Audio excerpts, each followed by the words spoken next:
Dear students, good morning. पिछले video में आपने ऑस्मोसिस, ऑस्मोटिक प्रेशर और लॉ ऑफ ऑस्मोटिक प्रेशर आपने पढ़ा। आज हम पढ़ेंगे प्रश्न दाब का मापन, मेजरमेंट ऑफ ऑस्मोटिक प्रेशर। आप रेगुलर मेरे वीडियो को देखते रहिए, शेयर कीजिए, तब आपको पूर्णतः समझ में आएगा।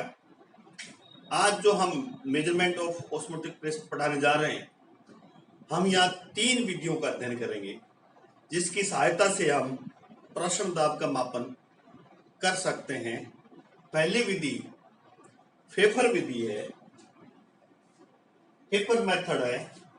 दूसरी मोर्स एंड फ्रेजर विधि है और तीसरी बर्कले एंड हार्टले विधि। अब हम शुरुआत करते हैं फर्स्ट मेथड जिससे प्रश्न दाब का मापन किया जाएगा, वो है फेफर मेथड। फेफर मेथड को आप देखिए, ये डायग्राम देख लीजिए, डायग्राम को उतार लीजिए। डायग्राम में क्या है इसके बारे में समझाएंगे हम आपको। उसके बाद में फंक्शन समझाएंगे, कार्यविधि किस प्रकार से ये इक्विपमेंट कार्य करता है। पहले देख लीजिए आप, एक सिलेंडर पात्र है, इसमें एक सिलेंडर पात्र है, इसके चारों ओर जो ग्रीन ग्रीन दिखा रखा है अर्ध पार्क में झिल्ली क्यूप्रिक फेरोसाइनाइड की लगी हुई है, जिसको SPM semi permeable membrane, Hindi में अर्ध पार्क में झिल्ली, जो आर्टिफिशियल भी होती है और नेचुरल भी होती है, जिसको हम जंतु झिल्ली कहते हैं, एनिमल मेम्ब्रेन कहते हैं। और यहाँ जो लगाई गई है क्यूप्रिक फेरोसाइनाइड की आर्टिफिशियल अर्ध पार्क में झिल्ली है। इस सिलेंडर पात्र के चारों तरफ इस झिल्ली को लगा देते हैं और इस सिलेंडर पात्र में प्रायोगिक विलयन, जिसका पराशर दाब हमें ज्ञात करना है, उसको भर देते हैं। इसके एक साइड में दाब नापने के लिए मैनोमीटर लगा हुआ है, दाब मापी लगा रहता है। ये मरकरी है, इसे ऊपर कोई हल्की गैस नाइट्रोजन वगैरह भरी रहती है यहाँ, और ये मरकरी भरा जो रेड से दिखाया है। इस सिलेंडर पात्र को एक शुद्ध विलायक, हम यहाँ जल लेंगे, शुद्ध विलायक से भरे पात्र में लटका देते हैं। हमने इसको, इस शुद्ध विलायक जल से भरा ये पात्र है, इसमें हमने इसको लटका दिया है। क्लियर? अब हम थोड़ी देर बाद देखते हैं प्राशन की प्रक्रिया प्रारंभ हो जाती है। विलायक के अणु क्या करेंगे? इस विलयन में प्रवेश करेंगे।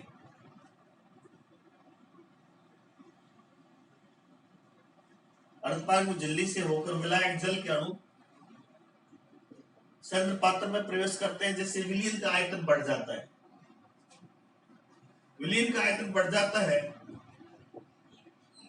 जो बैरोमीटर में दिखाई देता है। बैरोमीटर में दाब पड़ता है तो इसका दाब बढ़ जाता है, बैरोमीटर का दाब बढ़ जाता है। यहाँ स्केल लगे हुए होते हैं, स्केल से नाप लेते हैं कितना दाब बढ़ा। प्राशन की प्रक्रिया जारी रहती है। जब प्राशन की प्रक्रिया पूर्ण हो जाती है, इक्विलिब्रियम स्टेट आ जाती है, साम्य स्थिति आ जाती है,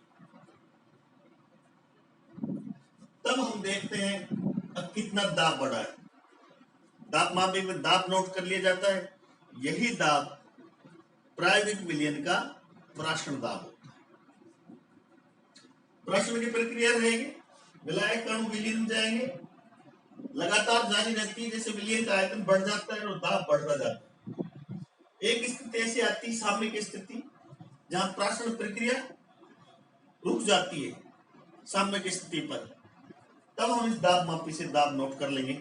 यही विलयन का दाब कहलाता है। इस विधि की कुछ कमियां हैं, कमी एक तो ये है, तनु विलयनों का दाब अधिक होता है, पराशर दाब अधिक होता है, इसलिए ये एसपीएम झिल्ली फटने का डर रहता है, पहली कमी। दूसरी कमी, ड्रॉबैक ऑफ फेफर मेथड, दूसरा ड्रॉबैक है इसमें समय ज्यादा लगता है, समय की खपत ज्यादा होती है, क्योंकि साम्य स्थापित होने में 1 दिन भी लग सकता है, 24 घंटे भी लग सकता है, तो इसमें समय की ज्यादा खपत होती है, इसलिए इसकी 2 कमियां हैं, इसलिए इसका उपयोग, इस विधि का उपयोग पराशर दाब मापने में कम ही किया जाता है। क्लियर? अब देख लीजिए इस तरह से इसको। दूसरी विधि है Morse and Frazer method. Morse और फ्रेजर मेथड, ये किस तरह से, इसका जो आपने हमने चित्र दिखाया, डायग्राम है, इक्विपमेंट है, इसमें एक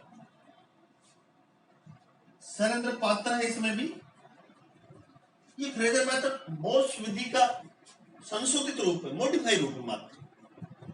यहां सरेंद्र पात्र है, इसमें विलयन है, यहां जो हम सरेंद्र पात्र ले रहे हैं उसमें विलायक, क्या है इसमें विलायक, ये सरेंद्र पात्र है, ये बीच वाला,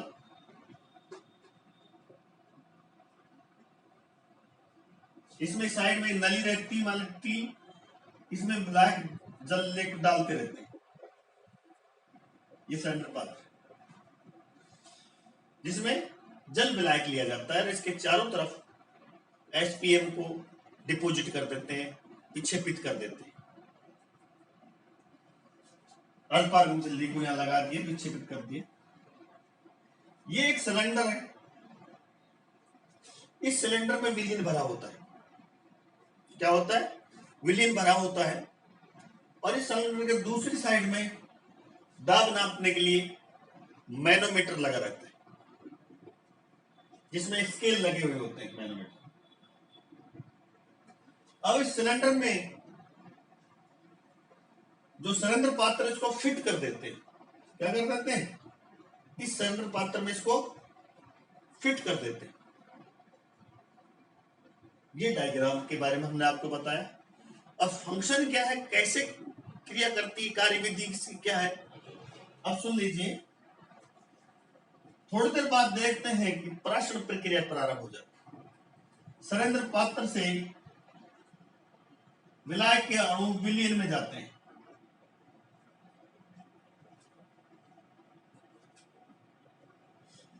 पराशर प्रक्रिया आरंभ हो जाती है, जिससे विलयन का आयतन बढ़ जाता है। विलयन का आयतन बढ़ेगा तो दाब मापी की सहायता से उस को नोट कर लेंगे, दाब को नोट करते जाएंगे, एक स्थिति आएगी, पराशर प्रक्रिया बंद हो जाती है, साम्य की स्थिति आ जाती है, इक्विलिब्रियम स्टेट आ जाती है। इस साम्य अवस्था पर हम मैनोमीटर की सहायता से पराशर दाब नाप लेते हैं, यही दाब प्रायोगिक विलयन का पराशर दाब। तो इस प्रकार से दूसरी विधि जो मोर्स और फ्रेजर विधि है, ठीक फेफर विधि का मॉडिफाई रूप। क्लियर? ये एक लिमिट तक ही पराशर दाब नापती है, ज्यादा लिमिट तक, मतलब 273 वायुमंडल दाब तक ही दाब नापती, ज्यादा दाब नहीं नाप सकती। इसके ड्रॉबैक ये है, क्योंकि इसमें भी झिल्ली फटने का डर रहता है और सामने की स्थिति में देर से आती है। तीसरी विधि है बच्चों, इसको ध्यान से सुनिए, ये बर्कले और हार्टले विधि परीक्षा में पूछा जाता है। इस विधि में आपको, आप डायग्राम देखिए, एक सरेंद्र पात्र है, ये क्या है, सरेंद्र पात्र। इस पात्र के चारों तरफ अर्धपाद में झिल्ली,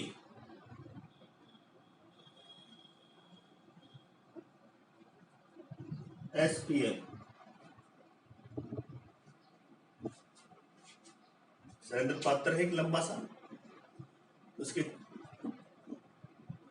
इसके दोनों तरफ क्या हो जाती है, हमने एसपीएम लगा दिया, तार में झिल्ली डिपॉजिट कर दी। इसकी एक और कैपिलरी लगी होती है जो विलायक का स्तर नापती है। अब विलायक कितना है कितना नहीं, इस पर भी अंशांकन होता है।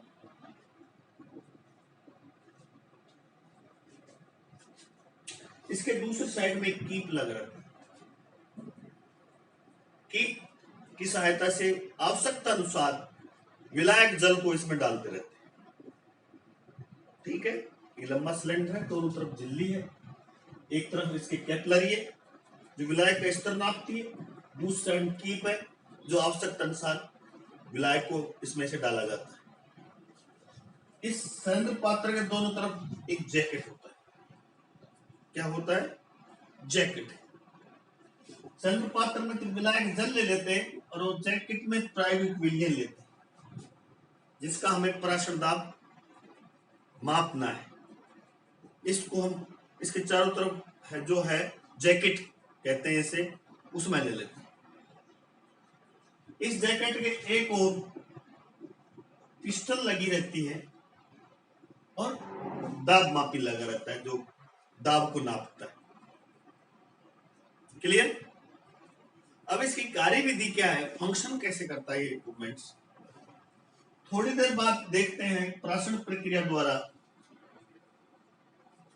जो विलायक जल है, जल के अणु है, वो विलियन में प्रवेश करते हैं।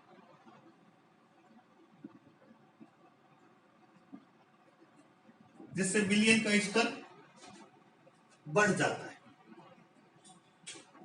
और पिस्टन ऊपर उठती जाती है। विलियन का स्तर बढ़ेगा, पिस्टन ऊपर उठेगी। और इस कैपिलरी में जो जल का स्तर है गिर जाता है, क्योंकि जो विलायक जल है वो विलियन में चला गया, इसलिए इसका जल का स्तर मान लीजिए गिरकर यहां आ गया। थोड़ी देर सामने की स्थिति आ जाएगी, प्राशन प्रक्रिया बंद हो जाएगी। विलायक जल का स्तर मान लीजिए यहां से गिरकर यहां आ जाता है। अब पिस्टन पर इतना दाब लगाया जाता है, अब कैपिलरी में जो विलायक का स्तर गिरा है वो अपनी मूल अवस्था में आ जाए, ओरिजिनल पोजीशन में आ जाए। इतना दाब पिस्टन की सहायता से विलियन पर लगाते हैं। जब तक ये विलायक जो स्तर कैपिलरी में मूल अवस्था में नहीं आ जाए तब तक ये दाब लगाते हैं। जब ये मूल अवस्था में आ जाता है तब हम इस दाब मापी की सहायता से पिस्टन द्वारा लगाए गए दाब को माप लेते हैं, नोट कर लेते हैं। यही दाब प्रायोगिक विलियन का पराशर दाब कहलाता है। क्लियर? कोई भी आप किसी को आप चीज को समझा रहे हैं, पहले तो आप उस प्रयोग का जो उपकरण है उसके बारे में वर्णन करना चाहिए, कौन सी चीज क्या है, फिर इसकी कार्यविधि बतानी चाहिए। तो इस प्रकार से हम बर्कले या हटले विधि द्वारा विलियन का पराशर दाब माप सकते हैं। ये विधि अच्छी है, इसके कुछ लाभ है, एडवांटेज है इस विधि की। एक तो इसमें झिल्ली फटने का डर नहीं रहता, क्योंकि साम्य अवस्था जल्दी आ जाती। किसी तरह पर अतिरिक्त समय की आवश्यकता नहीं है। जल्दी आने से समय भी कम लगता है, न झिल्ली फटने का डर रहता और न ही समय ज्यादा लगता, क्योंकि साम्य स्थिति जल्दी आ जाती है। इसलिए ये बर्कले और हटले विधि अन्य विधियों से सर्वश्रेष्ठ अच्छी। तो ये था बच्चों, आप ऑस्मोटिक प्रेशर का मापन कैसे करेंगे, measurement of osmotic pressure, Pfeffer methods, Morse and Frazer विधि, बर्कले और हटले विधि। अब हम आपको थोड़ा सा और पढ़ाने जा रहे हैं इसी वीडियो में। यदि हम कैलकुलेशन करना चाहें, ये तो मापन होगा, कैलकुलेशन ऑफ ऑस्मोटिक प्रेशर।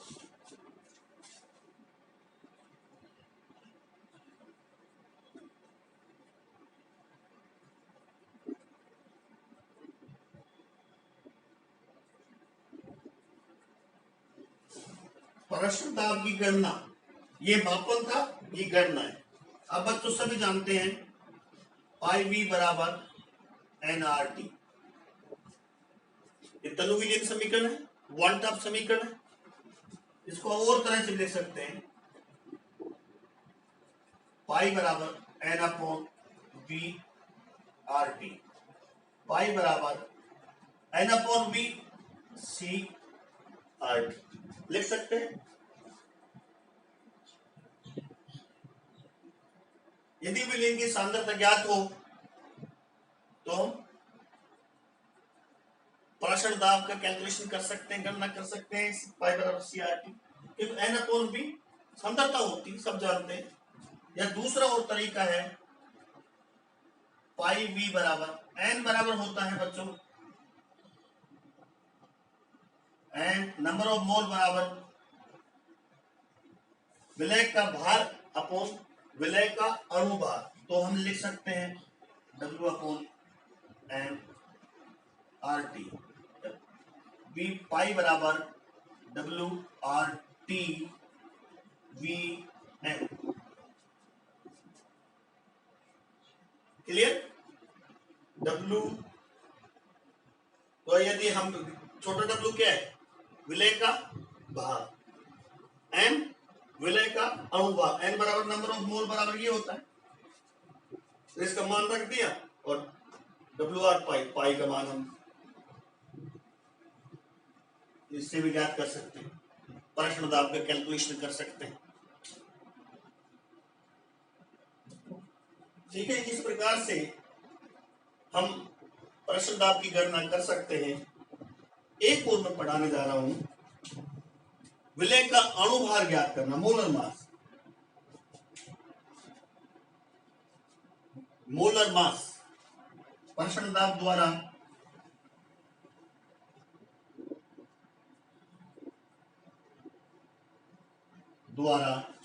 विलय का अणुभार ज्ञात करना।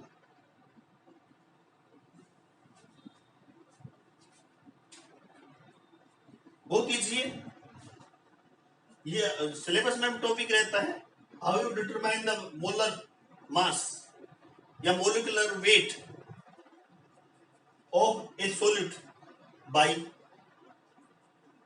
Osmotic pressure. हम जानते हैं पाई वी बराबर एन आर टी और एन बराबर बताया था हमने W अपॉन एन, W विलय का भार और M छोटा m विलय का अणुभार, विलय का अणुभार। तो हमें अणुभार ज्ञात करना है, तो पाई V बराबर, क्लियर, और M बराबर W R T upon pi V। इसकी सहायता से हम N ज्ञात कर सकते हैं, विलय का अणुभार ज्ञात कर सकते हैं। क्लियर? प्रश्न दाब की सहायता से विलय का अणुभार कैसे ज्ञात कर सकते हैं? यदि हमें प्रश्न दाब ज्ञात हो, इन किसी तीनों में से किसी एक विधि द्वारा मापन कर लेंगे प्रश्न दाब का, और उस प्रश्न दाब के मान को हम यहां रख देंगे। R कांस्टेंट है, T भी जानते हो, W विलय का भार और ये विलयन का आयतन है। इस प्रकार से M विलय का अणुभार इस सूत्र से ज्ञात किया जा सकता है। तो आज हमने आपको मेजरमेंट ऑफ ऑस्मोटिक प्रेशर, तीन विधि, कैलकुलेशन ऑफ ऑस्मोटिक प्रेशर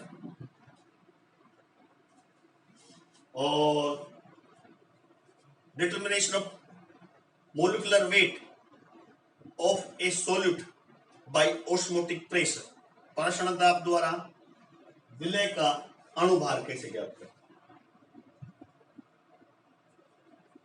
आज इस वीडियो में आज यही पर्याप्त है।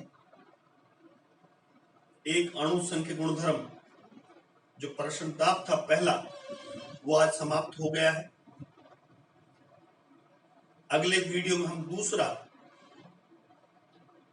कलिगेटिव प्रॉपर्टी पढ़ाएंगे, प्रसरण दाब पढ़ाएंगे। डियर स्टूडेंट्स, मैं professor Ramanand Yadav, government RR college Alwar, Rajasthan, department of chemistry. मैं आपको पुनः कहना चाहूंगा, केमिस्ट्री बहुत इजी, घबराने की आवश्यकता नहीं। आप तुरंत मार्केट से, अलवर से या अन्य जगह से मोना प्रकाशन अलवर की बुक मंगा लीजिए, आपके बहुत काम आएगी और विस्तृत अध्ययन आप उसमें कर सकेंगे। आप मेरे YouTube channel Studyship Ramanand Yadav को शेयर कीजिए, सब्सक्राइब कीजिए और लाइक कीजिए, जिससे मैं अच्छा से अच्छा वीडियो आपके लिए बना सकूं। Thank you very much, best of luck.